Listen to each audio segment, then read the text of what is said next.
നമസ്കാരം. നമ്മളിന്ന് ചെയ്യാൻ പോകുന്നത് നമ്മുടെ കൈകൾക്ക് ബലം ലഭിക്കാനും അതോടൊപ്പം തന്നെ നമ്മുടെ കോർ മസിൽസിൻ്റെ സ്ട്രെങ്ത് വർദ്ധിപ്പിക്കാനും കാലുകളുടെ വഴക്കം കൂട്ടുന്നതിനും വേണ്ടിയിട്ടുള്ള ഒരു എക്സസൈസാണ്. ഇതൊരല്പം അഡ്വാൻസ് ലെവലുള്ള എക്സസൈസാണ്.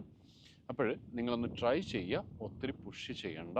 പക്ഷേ ഇത് ഏറ്റവും നല്ലൊരു എക്സസൈസാണ്. ഒരു ദിവസം ഒരു 25 തവണയോ 50 തവണയോ വെച്ച് ചെയ്യാനായിട്ട് ശ്രമിക്കുക. ഓക്കെ, ഒരു പക്ഷേ ഞാൻ എൻ്റെ വീഡിയോയുടെ ലെങ്ത് കൂടുന്നതുകൊണ്ട് ഒരു സൈഡ് ചിലപ്പോൾ വീഡിയോയിൽ ചെയ്യുള്ളൂ. പക്ഷേ നിങ്ങൾ മസ്റ്റായിട്ട് രണ്ട് സൈഡും ചെയ്തിരിക്കണം. ഓക്കെ, അപ്പോൾ നമ്മളിതുപോലെ ഫോർ ഹാൻഡ് പൊസിഷനിലേക്ക് വരുന്നു.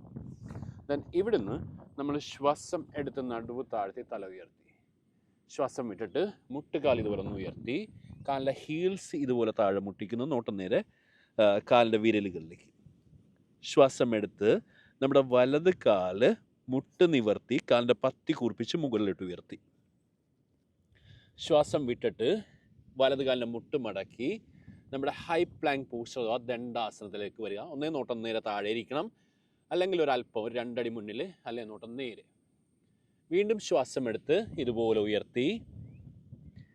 ഓക്കെ, ശ്വാസം വിട്ട് ഇതുപോലെ ടച്ച് ചെയ്യുന്നു. വീണ്ടും ശ്വാസം എടുത്ത് ശ്വാസം വിട്ട് 3, ശ്വാസം എടുത്ത് ശ്വാസം വിട്ട്, ശ്വാസം എടുത്ത് ശ്വാസം വിട്ട് 5. ദെൻ പതിയെ കാല് താഴെ വയ്ക്കുന്നു, റിലാക്സ് ചെയ്യുന്നു. ഓക്കെ, അപ്പോൾ ഇതുപോലെ ഇപ്പം ഞാൻ 5 തവണ ഈ ഒരു വീഡിയോയിൽ ചെയ്തുള്ളൂ. അപ്പോൾ നിങ്ങൾ ഇതേപോലെ ചെയ്യുക. 5 തവണയോ 10 തവണയോ വെച്ചിട്ട് നിങ്ങൾക്ക് എന്താണോ കംഫർട്ടബിൾ ആയിട്ടുള്ള ആ ഒരു ലെവൽ അത് ചൂസ് ചെയ്തിട്ട് അതേ രീതിയിലൊന്ന് ചെയ്യാൻ ശ്രമിക്കുക. എല്ലാ ദിവസവും ഒരല്പം ഒന്ന് ഇമ്പ്രൂവ് ചെയ്യാനായിട്ട് ശ്രമിക്കുക. അല്പം മീൻസ് ഓരോന്ന് കൂടുതൽ ചെയ്യാനായിട്ട് ശ്രമിക്കുക. അപ്പോൾ താങ്ക് യു.